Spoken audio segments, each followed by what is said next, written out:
Hello, my name is Jessica Hunter, and today I will be teaching you about the role and importance of agriculture and animal production in Canada. So I've provided a map of Canada, and as you can see, it's not organized by states like the United States is. Instead, it's organized by provinces or territories. So throughout this presentation, I took some graphs from my research and I redrew them in a way that made more sense to me for the understanding of how important the role is pertaining to these provinces. And so one of the ways that I started to do that was I took this map here and I outlined it in black so you can still see what the shapes were, and then I colored them in, and then I cut them up kind of like they're puzzle pieces, and I'll be using these puzzle pieces to demonstrate these provinces and their contribution and production rates or currencies that they've earned for Canada as a country. And so we have British Columbia, Alberta, Saskatchewan, Manitoba, Ontario, New Brunswick, which is where I'm from, and Nova Scotia, Prince Edward Island, Newfoundland and Labrador, Quebec, Nunavut, Northwest Territories, and Yukon Territory. So here's a visual representation of Canada year 2007 to 2019. In 2019, the population was approximately 37.59 million. And we can see that we have the growth curve here, and I also have the table over here, and the sites that I have to use are sometimes in French, and so that is what that is.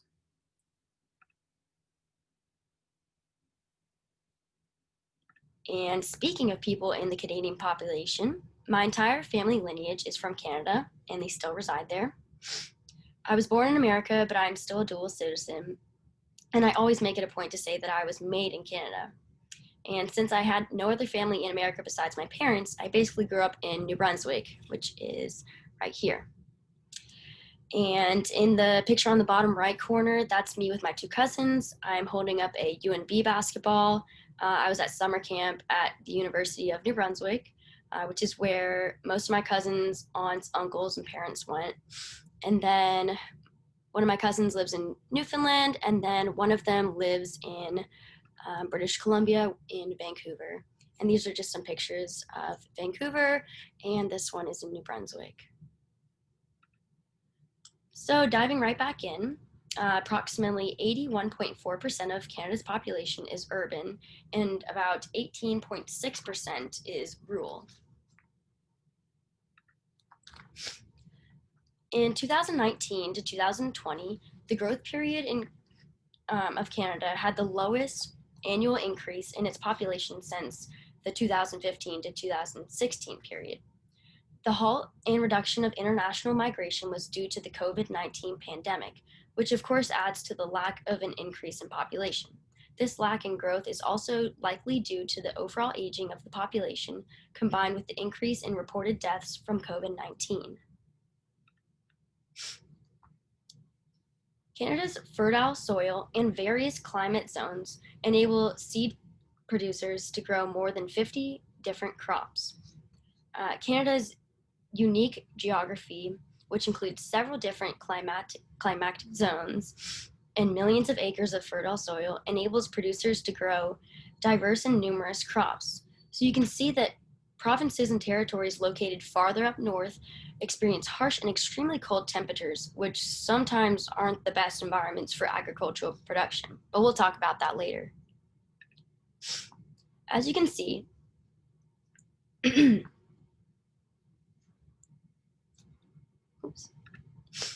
sorry. As you can see, the upper half of Canada does not have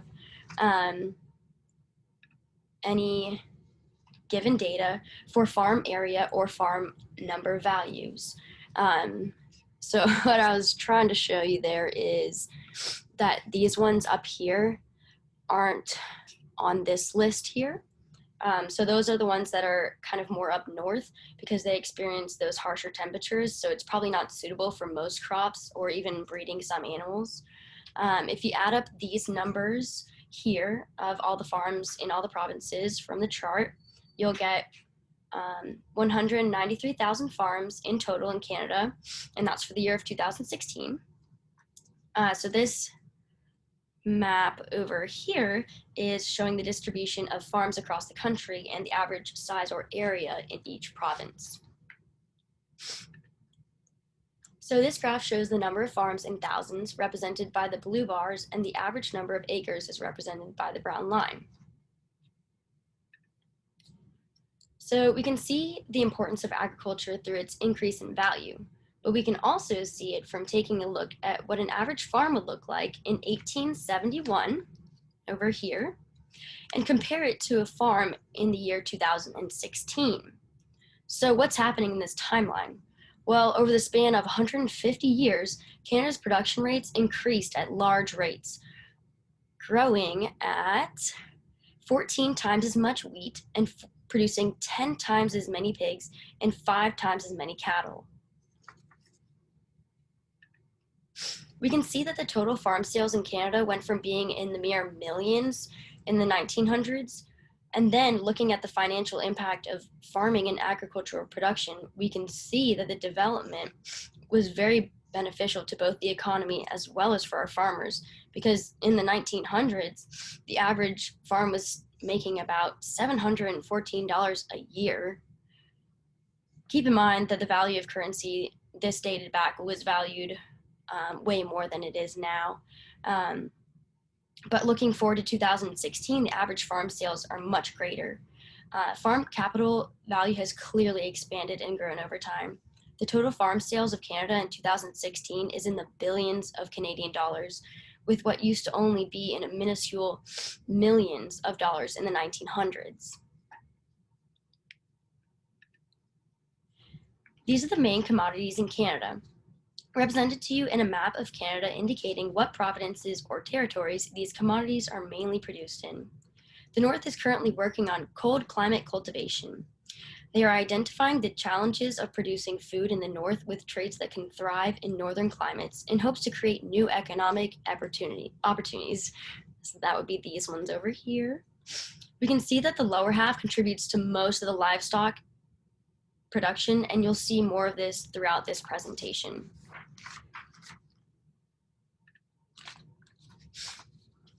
So for maple syrup, Canada produces about 75% of the world's maple syrup. So I made a little depiction over here. The maple syrup is covering the world at about 75%. Canada exported $405.5 million total dollars in currency in the year of 2018. And as you can see, Canada produced 9,796,000 gallons total, valued at $384.4 million in 2018. Over 90% of that was produced by Quebec, placing at 8,009,014 gallons.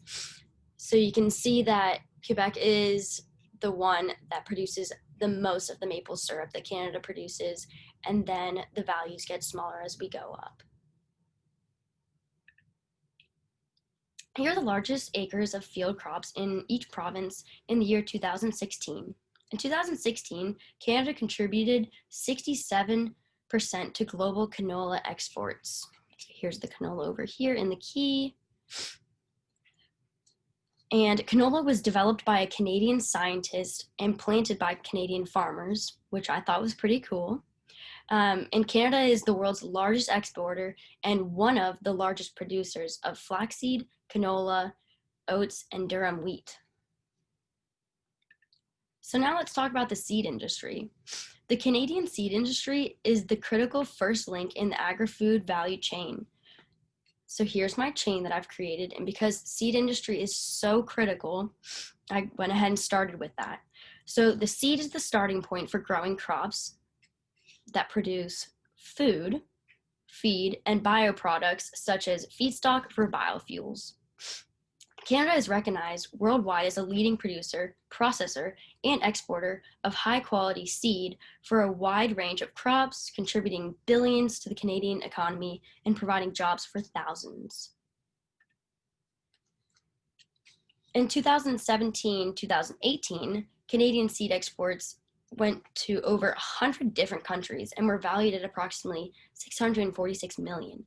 The top 5 importing nations were the United States, China, Ireland, Japan, and Turkey.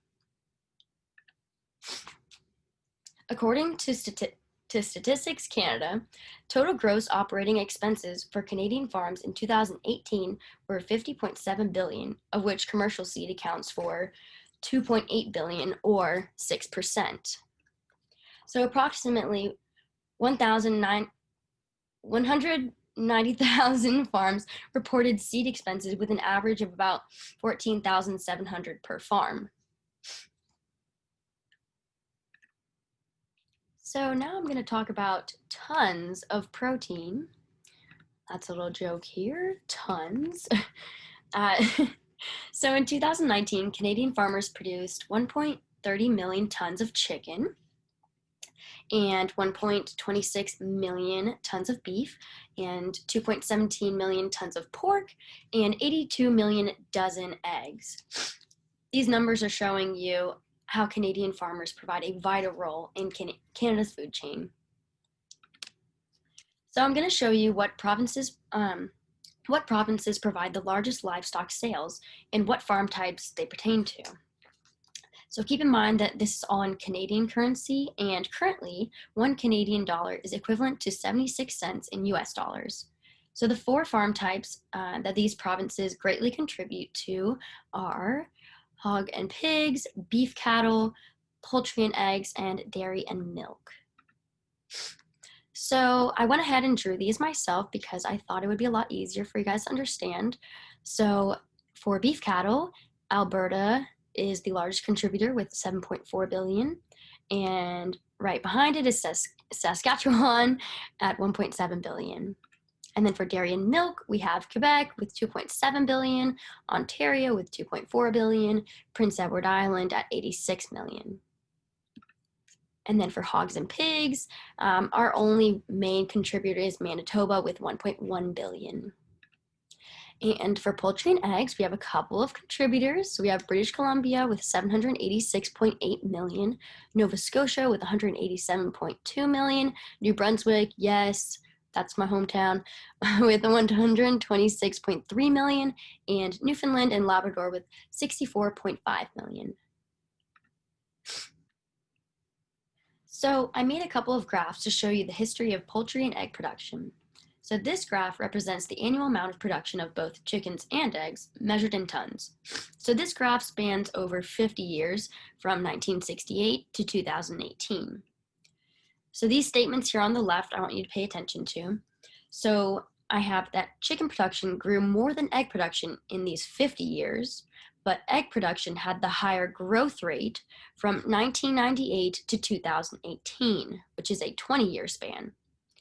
So with this graph, we can see that the chicken production tends to consistently have more tons produced than the eggs. But I wanted to take a deeper look at this because I couldn't see it from this graph. So I had to make a different one that was just of the eggs, so then I could kind of understand where that was coming from. And then I also made one with the chickens. So what I ended up doing was I wanted to calculate this for myself because I didn't really understand it. So from 1998 to 2018, that's 20 years. So I used my numbers from my research to calculate the growth rate for both the production of chickens and eggs within that 20-year span. So I found out that egg production grew 6.8% annually for those 20 years. Meaning egg production increased 136% over that time period right here. In comparison, the chicken production grew only 2.9% annually, making its total growth percent over that time period only 57%. So doing the math here, we can see that just because this has more tons, it doesn't mean that the eggs did not grow at a good rate. So both chicken production and egg production are still doing pretty great. So here we're looking at the average price of eggs from farmers in each province. In 2018, the United States average price for a dozen eggs was $1.54 in US dollars.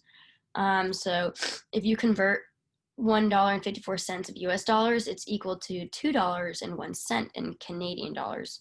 So that makes Newfoundland and Labrador the closest match to the US price during that time. So a cool fact that I learned was that in 2018, approximately 1 in 3 chickens produced in Canada were produced in Ontario, and over 1 in 3 eggs produced in Canada were produced in Ontario as well. So we know that livestock production plays a large role in fueling Canada's economy and providing jobs. So knowing that Canada produces millions of tons of protein sources, naturally I became curious as to what the average Canadian diet would look like. So as you can see, I found that the majority of Canadians not only consume these protein sources in general, but also on a daily basis in quite great amounts. I think that this just shows the emphasis of how important animal production is to Canada, as it is consumed so heavily by the majority of the population. I also wanted to point out that there are some Canadians who exclude specific proteins from their diet. Some may even abstain from consuming or contributing to animal consumption or production in its whole. So I thought of this because one of my cousins that lives in Newfoundland, she's actually been strictly vegan for the past 12 years. So I thought that was interesting. So this is another graph that I made that compares province production of the number of head of feeder beef cattle produced in 2016. And I kept the provinces in line as they would appear on the map, just for easier observation. So we can see that Alberta leads in beef production with almost 1.5 million in number of head. So I also did this little table so that we could see that Alberta had more feeder beef cattle than all of the other provinces combined in 2016. And now in year 2020, there's 10.1 million beef cattle in Canada. Another fun fact is that in 2016, for every milk-producing cow in Canada, there were 4 beef cows. And roughly 26 million pigs are raised in Canada each year, making Canada the world's 3rd largest exporter of pork products after the European Union and the United States. Here are some other livestock that are produced in Canada, such as sheep, goats, bison, rabbits, and mink.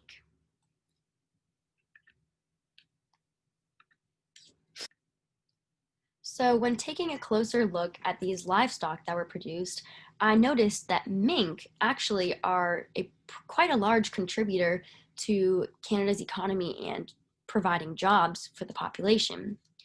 So I found that the value of Canadian fur exports topped $400 million in 2017. And in 2018, 1.7 million farmed mink were produced in Canada alone, mainly in rural communities. And more than 60,000 Canadians work in various sectors of the fur trade, such as trappers, fur farmers, and craftspeople, which are jobs I never knew about. So the highest number of fur farms were located in Nova Scotia, Ontario, Newfoundland, and Labrador.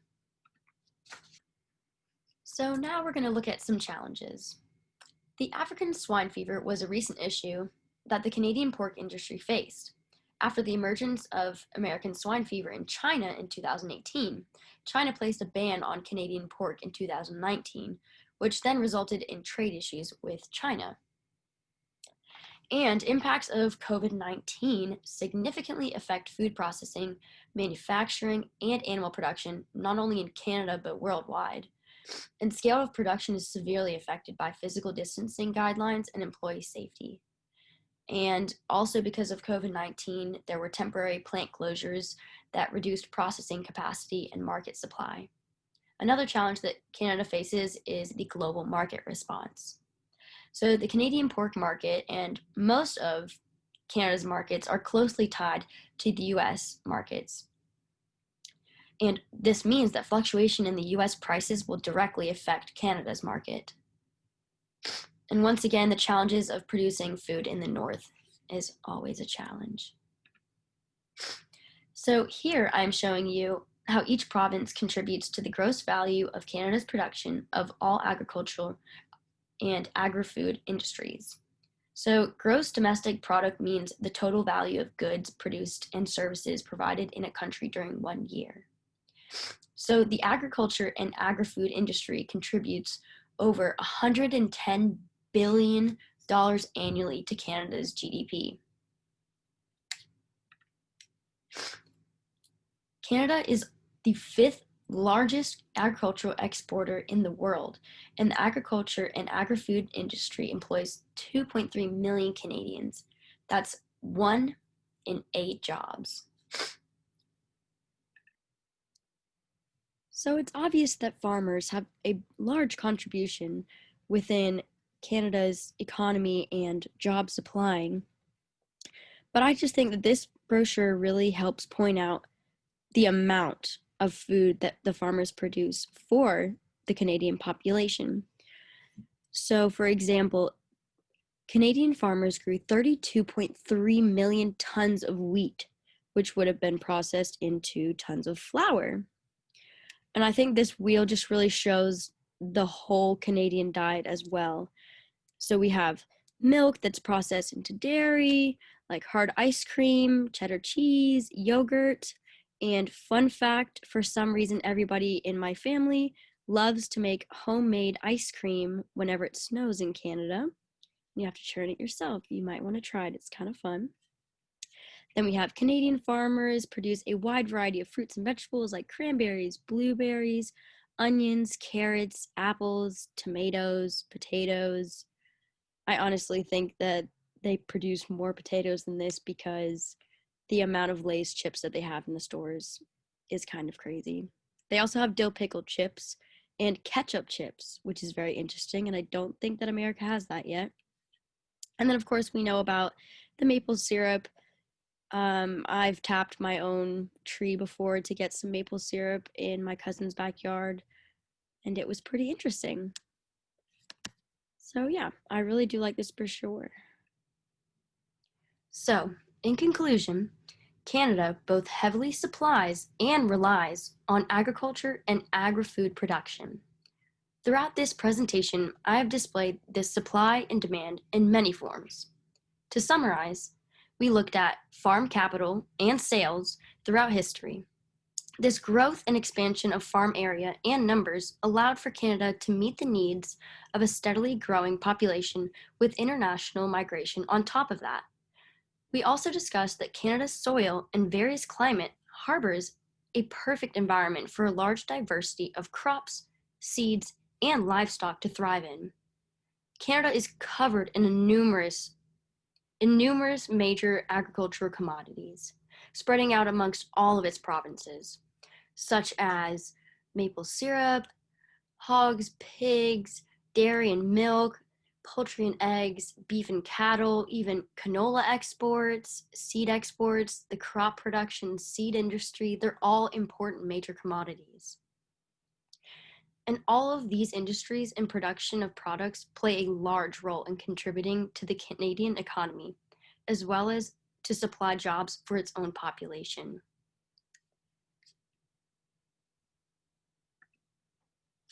And I have included my references in APA formatting in alphabetical order. Sorry. And there's quite a bunch of them, but lots of good information. And that is it. I hope you enjoyed my presentation, and I'm sorry that I have a cold. Thanks for watching.